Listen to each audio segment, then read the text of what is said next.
Hello and welcome to Real Exam English. It's Trevor here. So I'm busy recording the next season of the Real Exam English podcast at the moment. So this is just a short and sweet episode for you. It features a friend of mine who is a lawyer in London and speaks absolutely top class English. Here she is answering a couple of exam questions about music. Check it out. Has the music you listen to changed since you were young? I would say that it's the type of music I've listened to has increased in scope.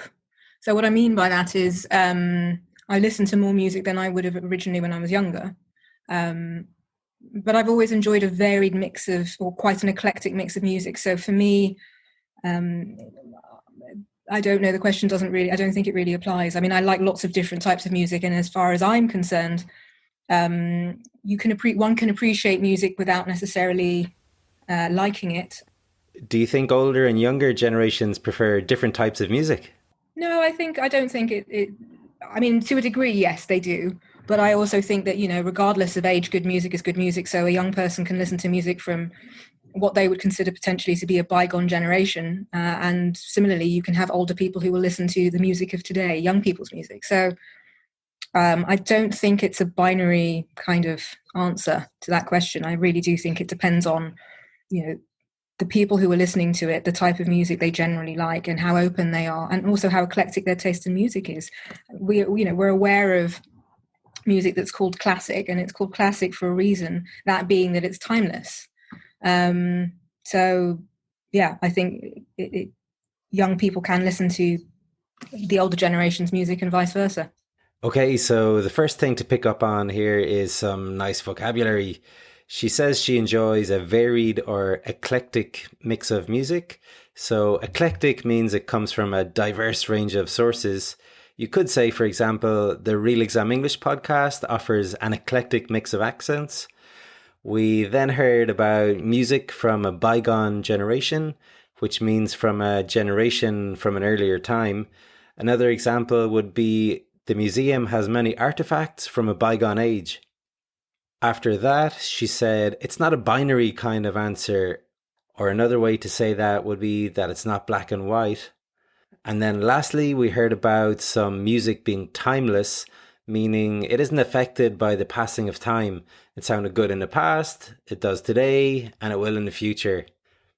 Another notable feature of these two answers is the wide range of fillers.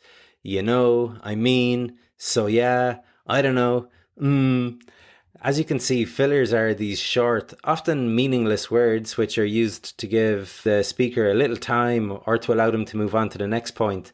Every language has these and they can be useful, but you have to be careful not to overuse them or it will make you sound unsure of yourself. We also heard some nice connectors. To add an additional point, she said, and similarly.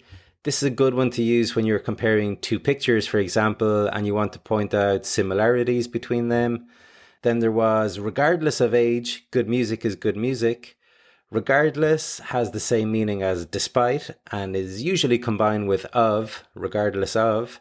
To clarify one of her points, she says, what I mean by that is, it's definitely worthwhile having an expression like this in real life as well as in an exam situation.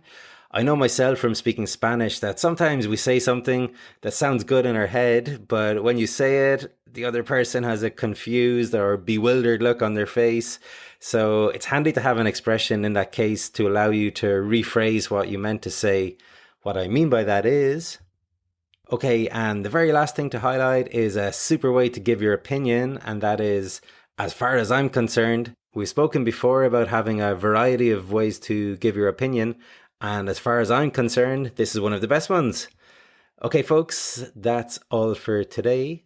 There will be new B2, C1 and C2 groups opening in September. So if you'd like to join one of those, be sure to get in touch.